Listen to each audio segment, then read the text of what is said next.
Selamat datang kembali dalam kelas filsafat online. Hari ini kita sedang dan akan terus membahas 100 pemikir filsafat terkemuka dalam 100 hari. Nah teman-teman, hari ini kita akan mengenal seorang filsuf besar dari zaman Romawi yang namanya mungkin sudah pernah teman-teman dengar, utamanya bagi teman-teman yang sedang atau senang membaca buku-buku stoikisme. Nama filsuf hari ini adalah Seneca.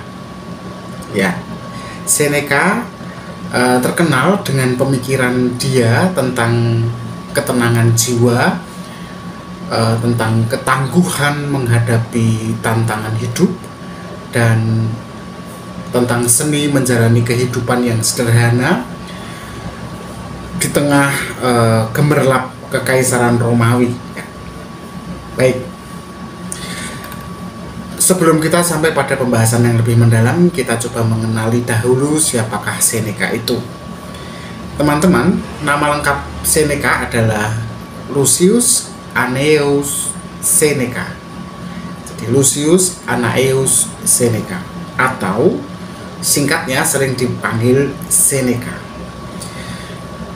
Dia lahir tahun 4 sebelum Masehi, ya, di daerah yang sekarang Spanyol, Cordoba, ya.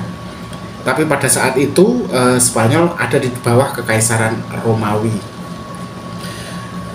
Teman-teman, Seneca ini berasal dari latar belakang keluarga yang kaya raya dan berpengaruh, ya. Ayahnya adalah seorang ahli retorika yang terkenal, dan tentu saja Seneca kemudian tumbuh dalam pendidikan atau suasana pendidikan yang sangat baik. Namun hidup yang dijalani Seneca tidak selalu mulus. Seneca mengidap penyakit pernapasan yang parah sejak masih muda, dan meskipun akhirnya kesehatannya rapuh sekali, ya, mudah sakit, dia tetap menjadi seorang penulis yang produktif. Dia juga seorang politikus dan bahkan penasehat Kaisar Nero. Sebagai penasehat Kaisar Nero ini, itu sebenarnya posisi yang nantinya justru akan membawanya pada satu suasana konflik batin yang mendalam. Seperti kita tahu, Nero adalah kaisar yang keras dan cukup kejam, ya. Dia bahkan membakar kotanya sendiri, gitu. Nah, Seneca seperti yang sudah saya katakan pada awal video ini, itu sangat lekat dengan aliran stoikisme. Nah, tentu saja karena dia adalah salah satu tokoh pemikir utama dalam filsafat Stoa atau filsafat Stoik, ya. Nah, filsafat Stoikisme seperti yang mungkin teman-teman sudah tahu kan mengajarkan mengenai kebahagiaan sejati yang datang dari hidup yang selaras, ya, dengan kebajikan, selaras dengan alam, di mana di situ manusia mampu mengendalikan emosinya dan menerima hal-hal yang berada di luar kendali manusia. Nah, khusus untuk Seneca, dia terkenal dengan ajaran stoikismenya yang ada dalam sebuah pernyataan ini, ya. Saya bacakan saja. Kita menderita lebih banyak dalam imajinasi kita daripada dalam kenyataan. Jadi Seneca berujar begitu. Kita lebih banyak menderita itu dalam imajinasi kita daripada dalam kenyataan. Seneca percaya bahwa ketakutan, kemudian kecemasan itu seringkali hanya ada dalam pikiran kita. Sehingga jika kita mampu melatih pikiran kita untuk fokus pada hal-hal yang penting, hidup kita akan jauh lebih damai. Nah, pemikiran dan pernyataan filosofisnya itu tentu tidak hanya buah dari pikiran filsuf yang hanya belajar dan belajar, ya. Tapi Seneca sendiri mengalami hidup yang pahit, hidup yang penuh dengan kontradiksi. Di satu sisi, Seneca menulis tentang kesederhanaan, tentang kebajikan, Tetapi di sisi yang lain, dia adalah penasihat seorang kaisar bertangan besi bernama Nero. Nero adalah salah satu penguasa Romawi yang paling kontroversial ya, dalam sejarah. Mengapa? Karena dia juga mengejar para pengikut Kristen ya pada saat itu, dibunuhin, dan dia juga membakar kota. Nah, Seneca sebagai penasihatnya itu seringkali berada di persimpangan antara idealisme filsafatnya dan intrik politik yang rumit, di mana dia adalah seorang penasihat kaisar. Pernah suatu ketika Seneca ini mencoba mengundurkan diri dari posisinya sebagai penasihat di istana ya, tapi Nero menolaknya. Nah, akhirnya pada tahun 65 tahun 65 setelah Masehi ya, maksud saya, Seneca terpaksa karena tidak bisa keluar dari pekerjaannya sebagai seorang penasihat kaisar, dia akhirnya terpaksa mengakhiri hidupnya sendiri. Utamanya karena dia malah dituduh gitu ya, terlibat dalam konspirasi melawan Nero. Dalam menghadapi kematiannya, Seneca tidak seperti orang pada umumnya ya, dia tetap menunjukkan ketenangan dan keteguhan hati. Ya, seperti yang apa yang selalu dia utarakan, yang selalu dia ajarkan sepanjang hidup ya, tentang ketangguhan jiwa ya di hadapan kematian. Nah, apa sebenarnya ajaran utama Seneca yang bisa kita yang bisa menginspirasi hidup kita sehari-hari ya? Nah, ajaran Seneca ini teman-teman itu sangat relevan ya untuk kita yang meskipun berbeda era ya dengan Seneca, tapi masih sangat relevan ya, kita hidup di zaman yang modern ini ya. Seneca mengingatkan kita untuk 3 hal ya.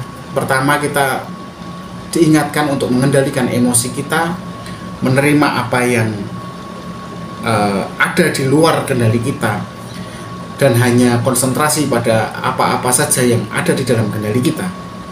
Kemudian yang ketiga adalah hidup dengan sederhana. Baik, mari kita kupas sedikit ya tentang 3 nasihat Seneca ini ya. Yang pertama tadi tentang pengendalian emosi ya. Itu maksudnya Seneca adalah sedapat mungkin kita mampu tidak membiarkan diri kita dilumat oleh kemarahan, oleh rasa takut, dan oleh kecemasan. Karena ketiga hal itu ya, kemarahan, rasa takut, dan kecemasan itu akan menggerogoti jiwa kita sampai habis dan kemudian mengambil alih hidup kita. Itu yang pertama ya. Kemudian yang kedua adalah sarannya untuk agar kita menerima apa yang ada di luar kendali kita, yang tidak bisa kita kontrol ya. Daripada kita melawan hal-hal yang tak bisa kita kontrol, maksudnya kita kontrol itu tidak bisa kita ubah, tidak bisa kita jamin hasilnya gitu ya. Maka kita sebaiknya fokus pada apa-apa saja yang bisa kita perbaiki, apa-apa saja yang berada di dalam kendali kita. Kemudian yang ketiga adalah sarannya mengenai hidup yang sederhana ya. Hidup yang sederhana itu maksudnya adalah bahwa kita sebaiknya punya kesadaran bahwa kebahagiaan itu tidak datang dari kekayaan atau kemewahan, keberlebihan ya, tetapi dari hati yang damai, yang tidak ada rasa takut, rasa marah, tidak ada rasa cemas, tidak ada rasa jengkel. Dan hidup yang baik, hidup yang bahagia itu adalah hidup yang diliputi oleh pikiran yang jernih ya, pikiran yang benar ya, pikiran yang tidak terlalu fokus pada hal-hal yang ada di luar kendali kita. Nah, salah satu kutipan favorit saya pribadi ya dari Seneca adalah bukan karena hal-hal sulit sehingga kita tidak berani, tetapi karena kita tidak berani sehingga hal-hal menjadi sulit. Jadi bukan karena hal-hal itu sulit, berat, kompleks sehingga kita tidak berani mengambilnya, menghadapinya gitu. Bukan itu. Jadi hal-hal itu sendiri itu tidak sulit. Dia sebagai hal-hal itu macam-macam ya. Misalnya bila teman-teman ingin saat ini masih SMA ingin kuliah, nah, teman-teman bayangkan bahwa kuliah itu berat, atau sekarang kuliah dan besok akan kerja, bahwa bekerja itu berat, teman-teman akan menikah, wah menikah itu berat. Hal-hal itu sendiri tidak berat, tidak kompleks, tidak rumit, tidak sulit. Sehingga kita jadi tidak berani mengambil langkah gitu. Tidak berani menghadapinya. Bukan itu. Tetapi karena kita tidak berani, itulah yang menyebabkan hal-hal yang sebenarnya tidak ada artinya, tidak ada makna, entah sulit entah gampang, itu menjadi sulit gitu loh. Nah, kalimat itu mengingatkan saya pribadi dan semoga Anda untuk berani menghadapi tantangan hidup apapun bentuknya. Kematian misalnya adalah kematian gitu. Manusia yang hidup pasti mati kan. Artinya kematian sebagai kematian ya kematian, tidak ada makna kematian itu jelek, kematian itu menderita, kematian itu menyedihkan, tidak ada. Nah, makna itu kemudian muncul justru karena kita tidak berani menghadapinya. Nah, saya pikir gambaran tentang Seneca tentu akan lebih banyak dan lebih berwarna bila teman-teman mempelajarinya sendiri, tetapi saya pikir untuk video ini sudah cukup. Bahwa yang bisa kita tarik hari ini adalah kisah hidup Seneca mengingatkan kita agar kita mampu dan berani menghadapi tantangan yang besar sebesar apapun itu, sepanjang kita menjalani dan menghadapi segala tantangan hidup dengan penuh kebajikan dan ketenangan jiwa.